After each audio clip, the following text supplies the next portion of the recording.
Well, good morning. Here we are, Sunday the 4th of June, and yet again I'm sending my condolences to the people of England, this time London. A couple of weeks ago it was Manchester, another terrorist attack, and I watched the whole thing unfold last night, and it was 7, maybe 8 hours before anybody dared mention that it was a terrorist attack. And then people started saying on the TV that it was people of a Mediterranean appearance. Are they taking the piss? Seriously? Everybody in the country, 60 million people knew instantly who it was, why they'd done it, what was behind it, and what ideology, what religion it was. We all knew it. 60 million people. The BBC, Sky, everybody else, all the politicians, everybody's saying, oh, we don't know. It's a mystery. And people of Mediterranean appearance, with some Spanish people or Maltese people or Italian people have went mental in London, started knifing folk, running them over with cars, or a few weeks ago planting suicide bombs. Really, we're getting fed up with this. This is beyond belief. It's an insult to intelligence, and it's an insult to the memory of those who are lying dead today, to the relatives who are grieving. But you know, I listened to the Prime Minister's speech this morning, and she said that this is a warped version of the ideology of Islam that's causing this. Really? Well, people have to be realistic here. There are, of course, not all Muslims are terrorists. Of course, we know this. To suggest otherwise is stupidity. And to suggest that anybody who opposes it is a racist is bereft of sense. It's cowardice, and it's grossly insulting. This has nothing to do with racism, and it's nothing to do with every Muslim. However, this thread of serious violence that runs through Islam is not isolated. It's not a couple of nutters sitting in a corner. We're dealing here with a huge thread that runs through Islam that covers millions, tens of millions of people. Think like this. You don't believe me? Look all over the world. Look all over the world, from the Philippines to America, all over Europe, the Middle East. This is a serious problem, and nobody is prepared to address it. Everybody's terrified of being called a racist. And to those people who call critics racist, shame on you. The more times you call people racist, the more dead bodies are going to pile up in the streets of Manchester, in London, in Paris, in Brussels, and every other Western capital. We have to deal with this rationally. We have to deal with this as adults, and we have to deal with this firmly. And lighting candles and putting memes and posts up, changing your Facebook page, get a grip. It's not going to help anything.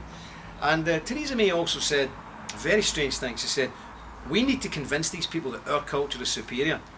Is she having a laugh?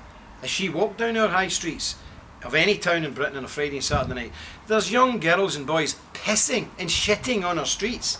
We have killed 9 million babies via abortion. We call this a progressive and modern society. Think about it, 9 million kids killed by abortion, and we call ourselves superior to the Muslims. Really? We have people marrying men. Men want to marry their dogs now, women marrying women. We now have non-binary, we now have fluid sexuality. We've went bonkers. No wonder the Muslims don't want to integrate with us. I don't want to integrate with us. We have non-binary sexuality. People can be, I can identify myself as a black female right now, and if you say anything against it, I'll sue you. That's where we became in the West. The West is now a cesspit of degeneracy. And the Muslims see this, and the Muslims don't want to integrate. I don't want to integrate. I had to take my kids out of school and homeschool them because at 5 and 6 year old they were talking about anal sex to them. At school, in Britain, in the UK. Teaching my kids at 5, 6, 7 about anal sex, about homosexuality, about abortion and all the rest of it. I don't want my kids brought up with that, and the Muslims don't either. So I can see why they're going bonkers. I can see this, and I can see why Theresa May's argument that we have a superior society that we must invite them into won't work. It won't work. Look folks, we need to clean our act up and then righteously get stuck into these scumbags who are murdering their people. Stop buggering about with them. The government needs to do something. They need to come down like a ton of bricks. Look what they've done with the Irish terrorist problem. You know, they sent in the SAS and wipe people out. What's different? What's different? Is it because these people are Islamic? So you can kill Irish terrorists, but dare not kill them. Now I know last night those 3 maniacs were killed, and I salute the brave police officers who carried this out, and I also salute the police officer who single-handedly tackled these 3 guys and lies seriously ill now. I pray to God that he gets better and he gets healed, and he should get the highest medal going in this country for his bravery. One man tackled 3 of them, and he's now fighting for his life. God bless you, sir. But look, the people of Britain, we're in a terrible state. Our government are pretending to us that they're going to do something about this. What can they do? They say there's 3 million of these people in our country. There's actually about 6 or 7 million. What can be done? This is our future. Every week, every month, terror attacks, more death, more destruction, until the government get tough and clamp down on these people. If you're a terrorist, if you're involved in terrorism, involved in extremists, not only you should be deported, your entire family, all of yous, back to the place of origin. It's the only way to do it. That might sound harsh, but I would rather sound harsh and see people in Britain alive and well than lying dead. And let's be honest, these Islamic terrorists, they don't care what colour you're. They don't care what religion you're. They will kill you. Bombs do not discriminate. Bombs are not racist.